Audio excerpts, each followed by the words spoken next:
Bruvs, and bruvettes.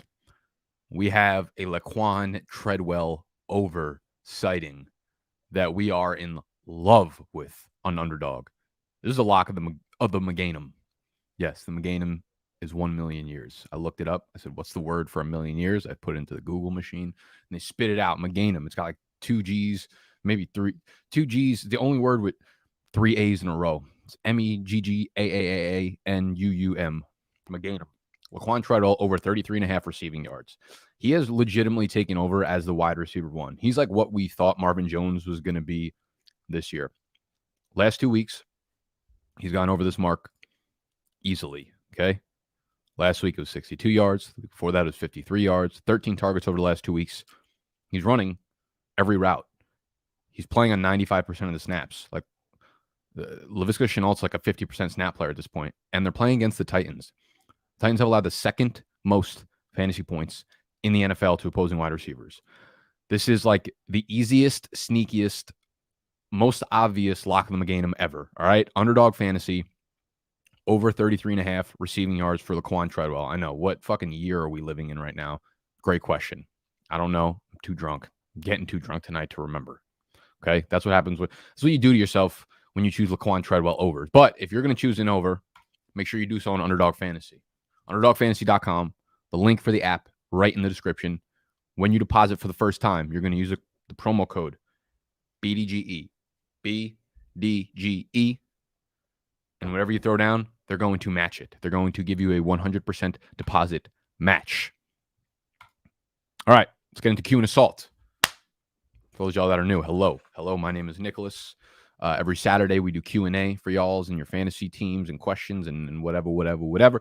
If you want to join next week's Q&Assault, you could do so by signing up for our membership at bdge.store/community. I love you. I love you, Dylan Moore. Wahoo! Is that like a Wario Wahoo? Mr. Thomas, hello, Faja. What's cracking? How we doing, everybody? All right, there's literally nobody in here right now. That's awesome. It's good to know I have friends. So I guess we'll just jump into story time off the rip. I actually don't really have a great story. I just got back from the gym, hence me being a little bit disheveled and sweaty and stuff.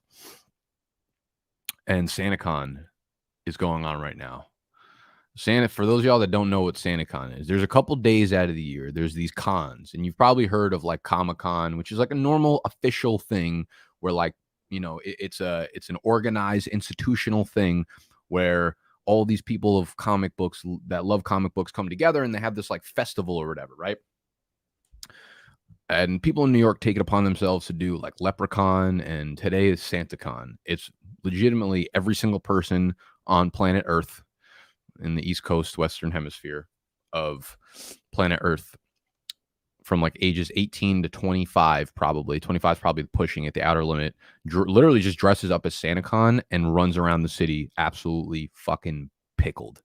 All right? You get up like 10 a.m., you get shit-housed, and then you just run around New York City. It's a really electric day if you're like 19 or 22 or like 30 like me. I'd fucking go if anyone invited me. But as you can see, I have no friends in here. Michael, hello. Your bell begins here. Ugh, hate to hear that. Pick 2 running back, Saquon, Nick Chubb, Jones, Michelle, full PPR. All right. Well, for one, we're going to have to get what do you mean by Jones? What do you mean by you people? What do you mean by Jones people? You mean Aaron Jones? Saquon, Chubb, Jones, Michelle. All right. I'm going to assume that's Aaron Jones. And I just updated my rankings where I have Chubb at RB9. I have Michelle at RB10. I have Jones down at 16. And I have, who's the fourth one? Barkley at 17. No, Barkley at 18. Jones will probably get a little bit more value in the PPR side of things, obviously. But, I mean, we saw how involved Sony Michel is going to be when Darrell Henderson is out. And that's someone I absolutely want in my lineup. With Jones, I'm still a little bit nervous about what kind of split we're going to see between Jones and A.J. Dillon. I think we might see something similar to even before he got hurt, where, you know, it might be 55% of the carries to Jones, 45% to A.J. Dillon, and then we don't really know where the passing work's going to go. I might sound like an idiot after this, but I'm a little bit concerned with Aaron Jones. So I guess you can make the case with getting Jones in there because it's PPR, but I probably still roll with Chubb and Michelle. Wouldn't hate you going Jones over Chubb, but for some reason in my gut, in my heart of hearts, it's telling me that Michelle needs to be in your lineup. Is it ever going to be Trey Lance season this year? No, it's not. Doesn't look like it. Jimmy G just keeps hanging on, man.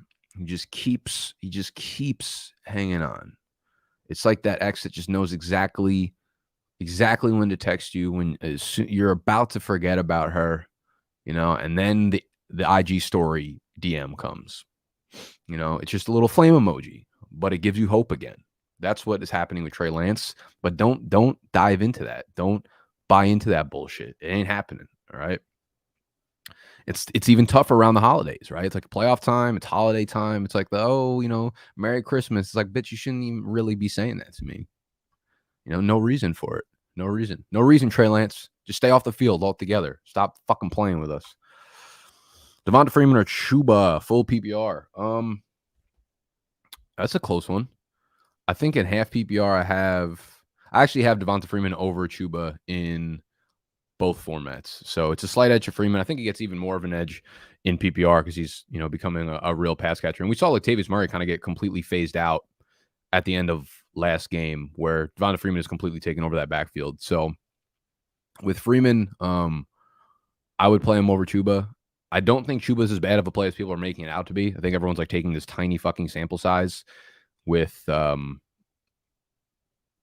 what happened last week with Amir Abdullah, where the game script is out of control. So I do think it's a heavy dose of Chuba. We've already seen them want to give Chuba a big workload earlier in the year. So, I think he's a fine play too. But I'd probably go slight lean over Devonta Freeman. I'm so fucking mad at myself for buying Blueberries. It's such a scam.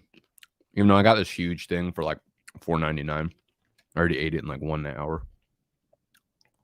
Blueberries, objectively, one, they're the most expensive berry, and they're the worst fucking berry in the world.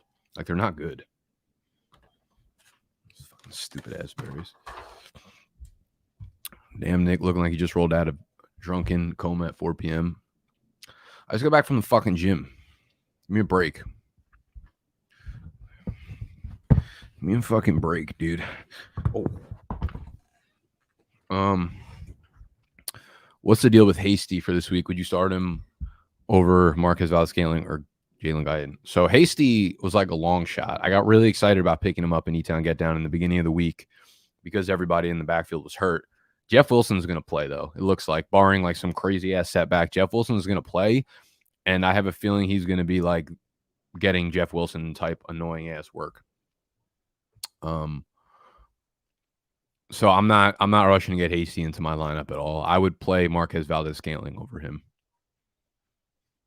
I guess it's kind of close, but I would personally probably lean MVS. I really like what we saw from MVS the last 2 weeks.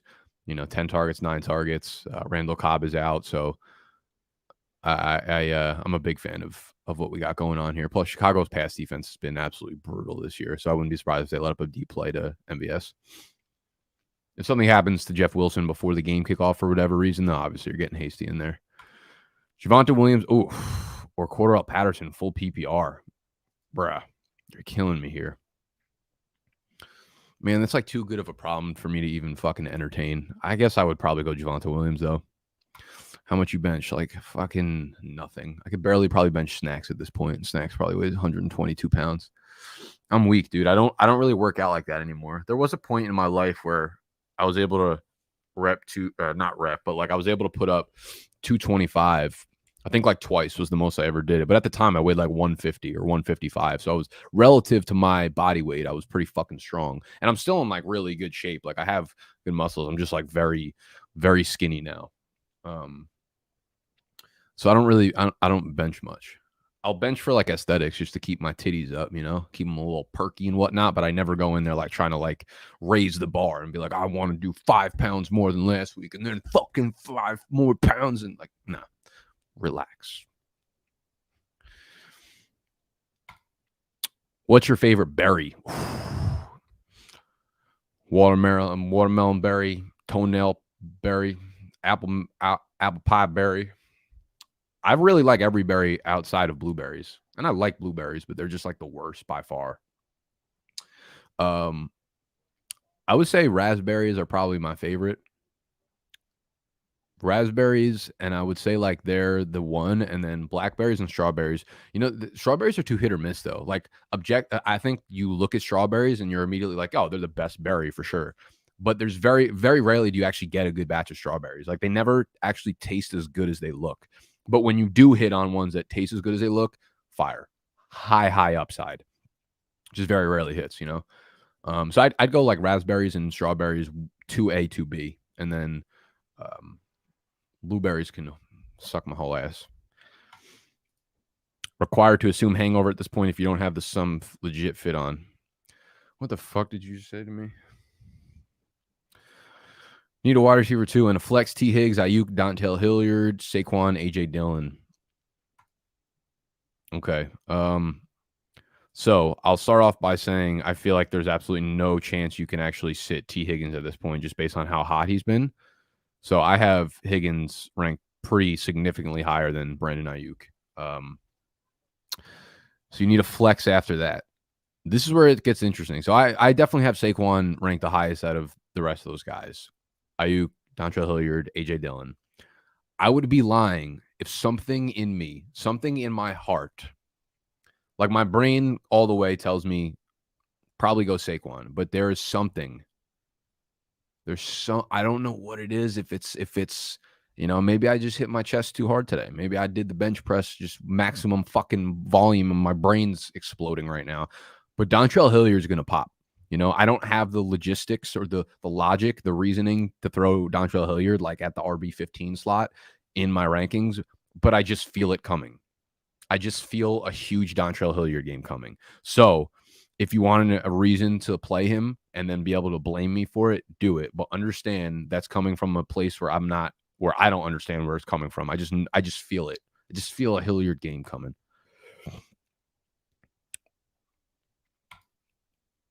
Full PPR, Chuba, Zeke, Judy, Jeff Wilson, Jamar Jefferson, MVS, Julio Jones. Okay, so we need 3.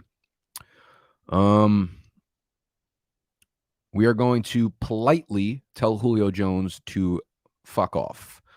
We are next going to take Jamar Jefferson and throw him in the trash bag filled with guys whose names are JJ. We can throw Jared. Damn, I don't really want to throw Judy. Actually, you know what? That works. Throw fucking Judy's ass in there too. I'm going to run Chuba. I'm going to run Zeke. And I'm going to run Jeff Wilson. I think we get a few volume hogs there. I think between the 3 of them, you're going to combine to see like 55 touches, if not more. I'm just going to roll with the 3 running backs. Like, obviously, there's a chance that Judy or MVS or Julio just hits on one big play, but I think the right plays there are Chuba, Zeke, and Wilson. I'll do you a better question. Gage, Pollard, or Foreman half PPR. I don't think there's any way you can really play Pollard at this point. Like, I probably have him as like RB30 or something in my rankings, but I'm not. I'll go Foreman there. He's seen a steady dose of volume, good matchup, super involved, and you know, Gage is one that can just fucking absolutely dud and lose you a week at any point. Better tight end play this week, Moreau or Komet? I like Moreau more. I do. I think he'll have a solid game. I think when everyone's down on him now from the shitty game he had last week, he'll be biked. Blackberries changed the game. They did change the game, bro. They're like the fucking 3-point line. Julio Jones or Chuba? Chuba for me, for sure. Hendo sipping on that COVID, huh? Hang. Nick, have Lamar, Brady, and Stafford in Superflex. Why is Lamar ranked top 5 when he's played awful the last 3 weeks and the injuries are getting worse for the Ravens? I'm in a must-win this week, but worried. Ooh. Well, Stafford hasn't. I mean, Stafford's been kind of inconsistent as well. And I just, at this point, I think you take the good games with the bad games with Lamar Jackson. I know he's been shitty, but like, I'm not about to sit Lamar Jackson. Plus, Arizona's pass D has been kind of fucking spectacular, to be honest.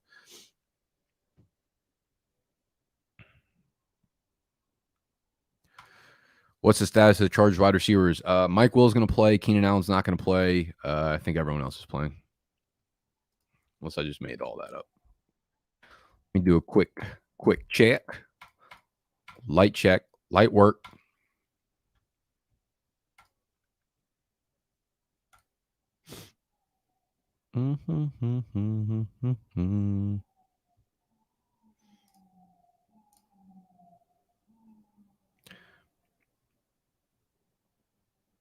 Yeah, couldn't find anything. Yep, we got it here. Mike Williams in, Keenan out. That's Sombrero way out. Where's Lenny ranked for you this week? Like fucking, I think he was like number 7. Now I think I moved him up to like number 5 because I had Javonte Williams in there, and then Melvin Gordon ended up, being able to play. So I think, what do I have? Kamara 1, Eckler 2, Mixon 3, Najee 4, Leonard Fournette 5, Jacob 6, Javonte Williams 7, Gibson 8. All right, would you drop Elijah Moore and start Wilson instead of Foreman? Is Elijah Moore out? If Elijah Moore's not out, then no, you definitely. I don't want to drop Elijah Moore because Corey Davis is out and Elijah Moore's been fucking epic. Oh, he just got placed on the IR. Sheesh. Yeah, I mean, if Moore's on the IR for sure, if you can't throw him onto your IR spot, then yeah. Top defenses for end of season. I haven't really looked up past weeks like 14, 15 for this. Let's take a gander. That's not good. Nope. Not seeing a lot of good combinations here off the rip.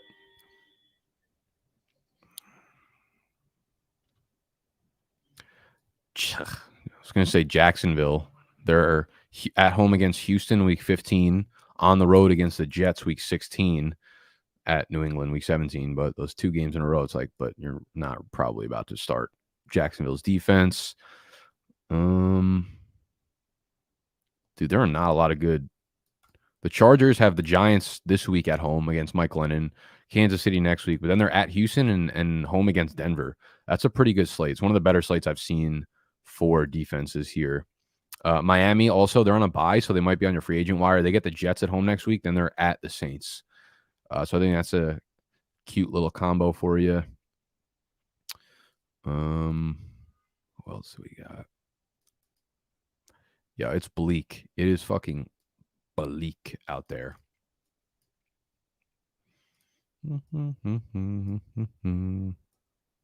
San Francisco.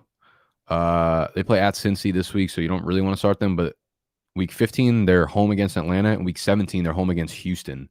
So that might be something you want to think about. Seattle also gets Houston this week, at home against Chicago, and at home against Detroit week 16 and 17.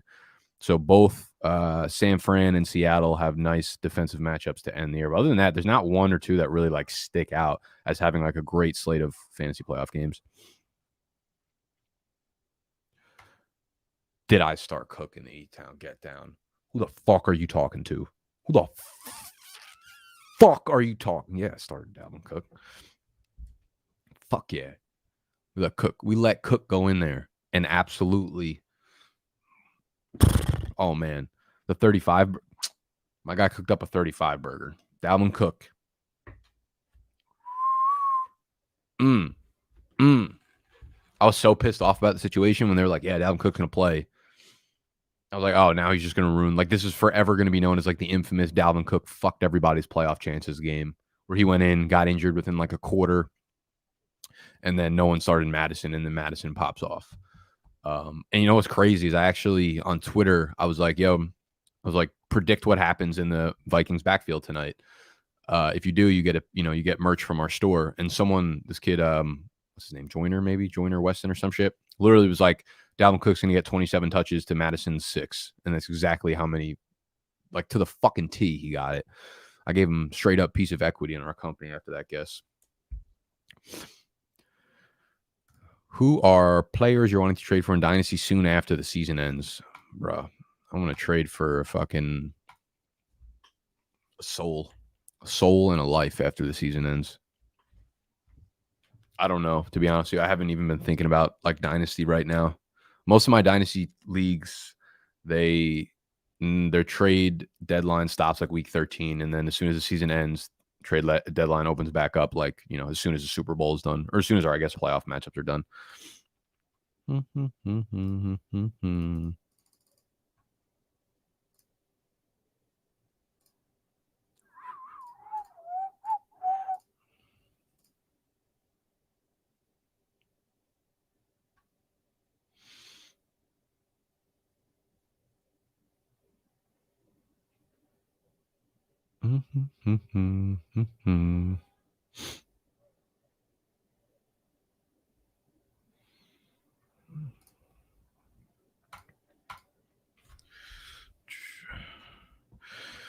y'all getting into tonight? It's Saturday. Give me something. I need to live vicariously through you because I'm not living vicariously through my own fucking body right now.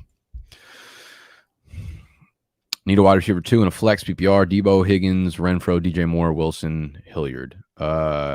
Wilson. Jeff Wilson. Okay. Sorry, my brain's not moving well. Wide receiver 2 in PPR, for sure. Renfro needs to be in your lineup. And then for me, I would knock out the 2 running backs. Debo, I'd be kind of surprised if he played. If he does, I don't imagine him being very effective. So for me, it's between DJ Moore and Higgins. If you have a preference, I'd roll there. Something's telling me DJ Moore here, even with Cam's bad game, he ended up having over 100 yards. So I feel like he's going to be a super big part of this offense, regardless of quarterback play, because C-Mac is gone. So personally, I'd probably roll with Renfro and DJ Moore. Have you seen stories of how much shit show Urban has been with Jacksonville? Yeah, I mean, nobody is surprised by this.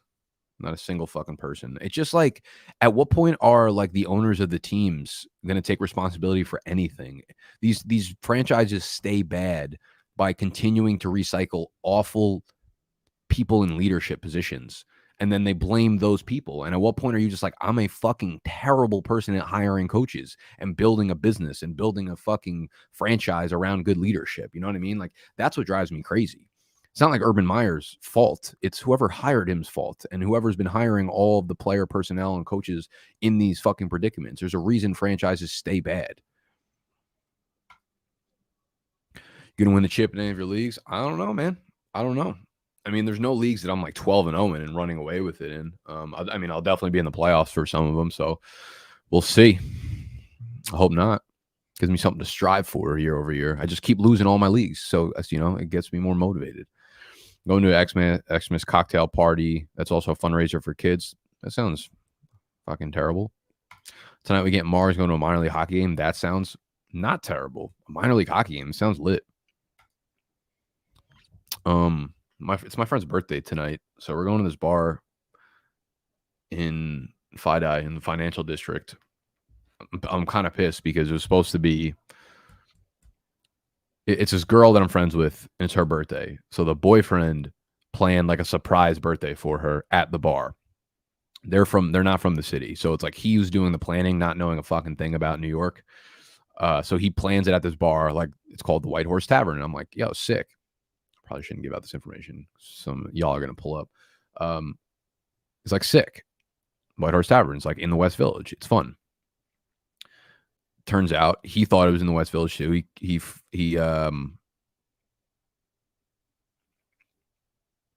booked it for the one down in Financial District.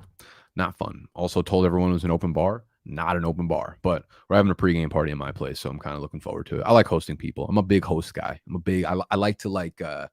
I like to organize the energy, and make sure it's always getting stirred into a pot. Do you feel me? Never really, but I play for keeps. Do you feel me? What's the word on Debo? Game time decision. I'd be surprised if he plays more than like 40% of the snaps. How come no Santacon today? I'm just way too old for that shit, bro. Like if I know I'm already going out for like tonight, I can't. I'm barely capable. I can't. I'm barely capable of doing one shift anymore. One hard binge drinking shift. You want to throw me in a fucking twofer? No way. No way. You're like asking a fucking handicap guy to do a fucking double shift as a construction worker. Ain't happening. Full PPR, Gallup or Hilliard. Ooh, that's when I'm feeling really good about. I can give you my heartfelt answer. Like, here's one I feel confident enough that like I won't feel like an asshole telling you to go Dontrell Hilliard. Or really, for some reason, I'm dying on Dontrell Hilliard Hill. No pun intended. Like, I'm not sure why that he just became like the guy for me this week, but like every answer for every question and every hot take I had this week was revolving around Dontrell Hilliard, and I feel like it's going to be so bad. Like when Jeremy McNichols comes and plays 40% of the snaps and Foreman gets 19 carries, I'm going to look like such an asshole. Gronk, OBJ, Mooney, or Beasley flex. Dude, you can't sit Gronk right now. He's unsittable. Also, sorry, last thing. You never have to apologize, William. Man, this is what y'all signed up for. Just because I'm a fucking piece of shit and I'm grouchy does not mean don't let that energy project onto you. You keep being a good fucking person, Will. All right? Don't ever say sorry to me. Ertz, Moreau, Jared Cook for tight end PPR. All right, so we're definitely throwing Jared Cook out. Super close between Moreau and Ertz. I want to say I have let me see what we got here. Okay, I got Ertz at 11. I got Foster Moreau at 13. So, according to my rankings, they're in the same tier. I have Ertz a little bit higher than Moreau. I wouldn't be mad, though, if you wanted to go with Moreau over Ertz, so. Opinion on strawberry margs. So, I'm fine with them. They're like, I probably drink 1 to 2 strawberry margs a year, and I actually was on a podcast yesterday and tweeted this video out. We were doing player comps to different margaritas, and we're doing player comps to different margaritas, and I compared Marquez Callaway to a strawberry margarita because it's something that only hits in the summer and never any other point of the year. You never want any part of it outside of, in the summer on particular days. So I'll drink a strawberry marg if it's a frozen strawberry marg usually hits, or a rooftop strawberry marg will hit as well if it's hot out. I'm of the strawberry marg vibe. Not all the time though. Top 3 underdog locks. Listen, you're playing with yourself now. I like to give off at the very beginning of this video. Once this video wraps, you can go to like the 0.00 mark and you'll get my top play of the week. I don't like to start giving out multiples because I'm usually good with, if I can give out my favorite play of the week, I've been really, really hot, and I can usually narrow it down and pick one and be like, that one's going to hit. Once I start playing with myself and get 2, 3, 4 picks, that's when you start losing yourself. And everyone knows that in the gambling world. You think you got a 3-game parlay locked up, so much harder to hit than what you think. That being said, though, let's fucking dive in. All right. Like I said, Laquon Treadwell over 33.5 receiving yards. This one feels like a trap play. I really like Josh Jacobs over 60.5 rushing yards. Kansas City, not a good rushing defense. Jacobs getting like all the work now that Drake is gone and Jalen Richard's on the COVID IR list. So it feels like it's lining up for a huge Jacobs day, but I can also see why that might be a trap game. Alvin Kamara, 110.5 rushing plus receiving yards. I think I might even take the over on that. What else do we got?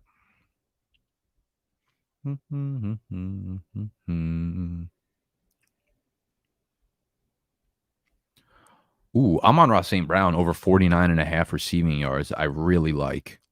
He's getting a ton of targets, and the Lions are obviously without Hawkinson, Swift, and Jamal Williams. All right, we like that Amon-Ra St. Brown over 49.5 receiving yards. What else do we like? I told myself I wouldn't do this. I'm not doing it. Fuck that. I'm out. Who is winning the NYC BDGE League? Fucking Brett, bro. Brett's going to win back-to-back. Brett won it last year. He's such a little cunt. I'm just kidding. Love you, Brett. But yeah, he's dominating the league right now. I started off really hot. I was like, I'm going to be able to compete with him. And then my team, the last like month and a half of the season, it's like a 5 or 6 bench spot league. And my roster that was ripping off in the beginning of the year had Kamara, Russell Wilson, Superflex League, Antonio Brown, Julio Jones, Deebo Samuel. So like my entire bench was basically just guys that were injured for the last 6 months or the last 6 weeks. And I went on like a 6-game losing streak. So I'm going to be out of the fucking playoffs because of that. 1 quarterback redraft. Wednesday morning after waivers, my opponent's quarterbacks both on bye. I added 4 best available, leaving only Glennon and Mills. Must win week. League mates say asshole. I say savvy. What you say? I say, oh, you're a savvy asshole. What you mean? I love that. There's nothing I love more than what you just did right there. Picking up 4 quarter. Like, I mean, the thing is, like, who has roster spots to add 4 of them? I thought that's fantastic. Great fucking move by you. Fuck that guy. Fuck that noise. Jaquadrius. Fuck him. Nick, top 5 X-Men movies of all time. God damn. I'm not really like a holiday like movie kind of guy, you know. Let's see. Requiem for a Dream. The Nightmare on Elm Street. Halloween.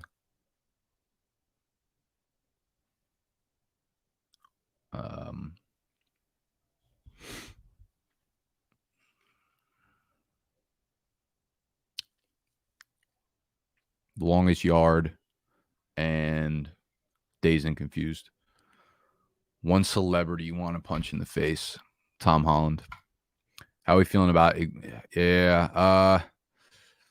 It's such a hard read to get on this backfield. I think him and Jamar Jefferson will both get a good amount of work. I don't really know who's going to get more pass catching work. I mean, based on last week, we would probably put him, however you say his name, as the pass catcher, but I'm not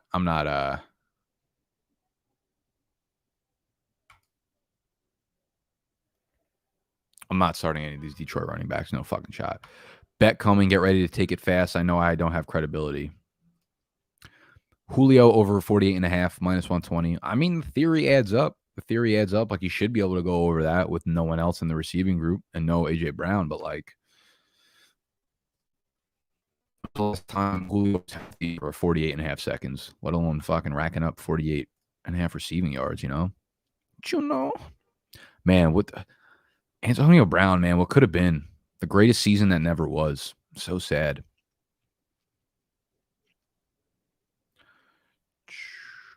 Julio Jones' receiving yardage numbers by game this year. He's played 6 games. 29, 128, 47, 59, 38, 35. It's minus 150 now. You're sharp. Ohio about to legalize sports online gambling. Let's go. Yeah, dude, I can't believe how slow all this shit is moving. I can't believe every state is not just legalized already. New York, too. It's fucking so stupid.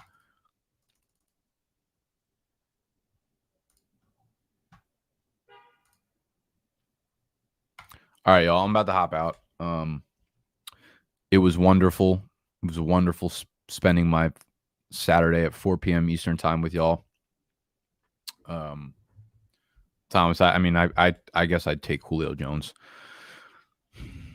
So that's it. I love y'all. If you want to sign up for the Q&Aassault next week, bdge.store/community.